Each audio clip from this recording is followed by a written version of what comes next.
Hey there, sweetheart. I hope you're having a good day. I know it's a little bit rainy today. We're going to have some rain coming, I guess, tonight and tomorrow, I think, before we have our cold snap. Jacob and I just got back from our little shopping trip.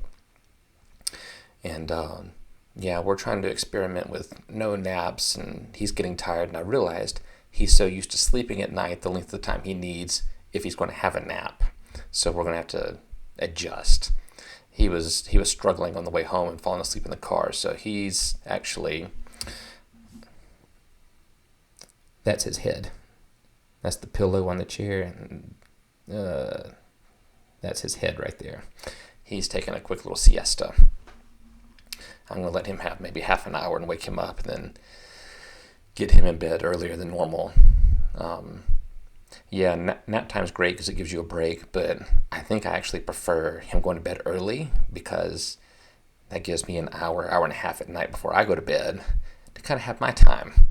And I think I prefer that as opposed to nap time.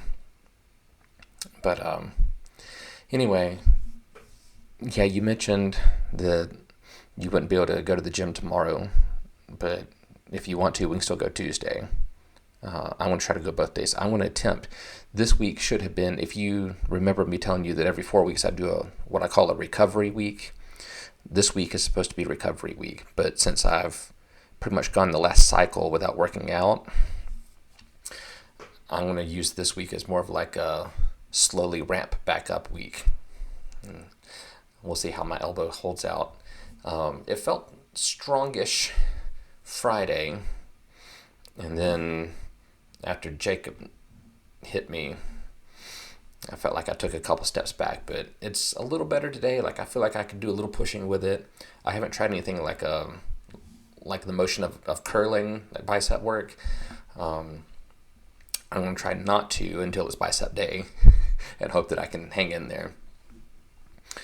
But anyway, I didn't have a whole lot to talk about. I was going to tell you. I mentioned a handful of weeks ago that I was looking at the Beatitudes, and the first one was Blessed are the poor in spirit, which is really about emptying yourself, not being self reliant, but relying on God. And I was spending some time on that, but then things got stressful with all the sickness and busyness and whatever. And while I have, you know, done some Bible study and whatever, I haven't come back to the Beatitudes. I would have come back sooner, but I didn't feel like I was in a good spot to continue that. So the next one is Blessed are those who mourn. That's what I'm looking at next.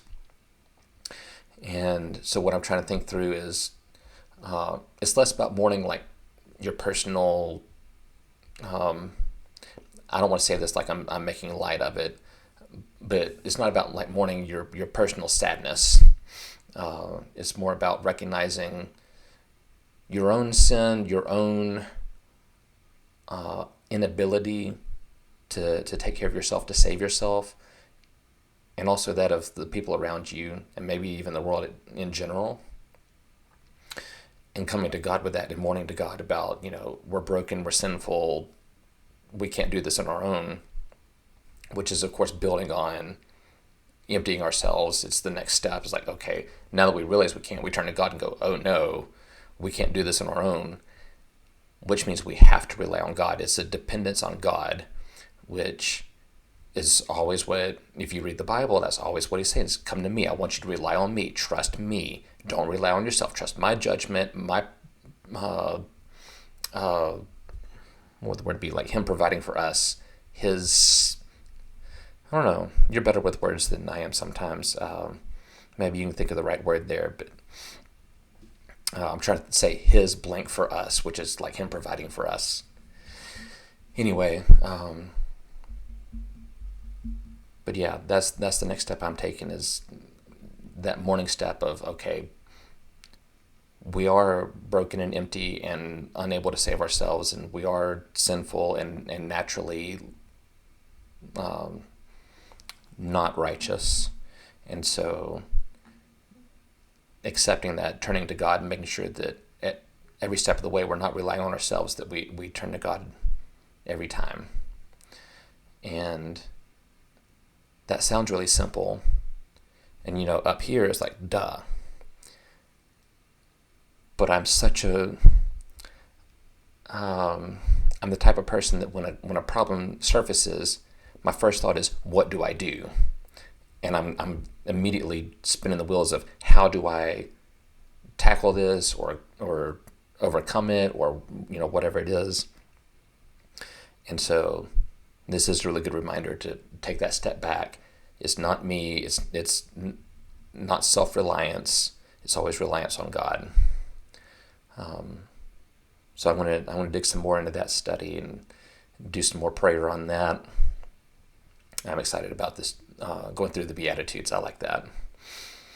Anyway, I was also going to mention, I don't know what you've got going on. We haven't talked about next weekend yet. I mentioned the movie.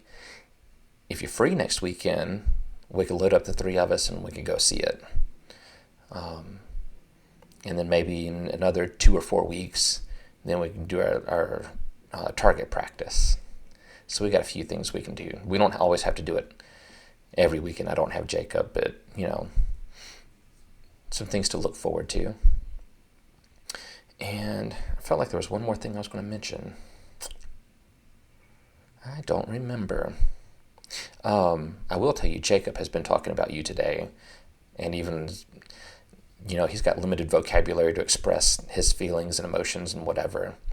But the fact that he keeps bringing it up and saying, I gave Mary a hug, and I hugged Mary, like, that was clearly meaningful for him. That wasn't just we're leaving by, whatever, like, that was supposed to be patting your back, by the way, not a weird wave. That was clearly meaningful for him too. So I wanted to let you know that. Anyway, I guess I want to give him just a couple more minutes and wake him up. So this is a short video, but I missed you. I wanted to say hey. And I guess I won't see you tomorrow, unfortunately, unless you decide you may be tired after appointments and stuff tomorrow. If you feel up to it, we can always have a couple of hours together tomorrow in the evening. You can let me know.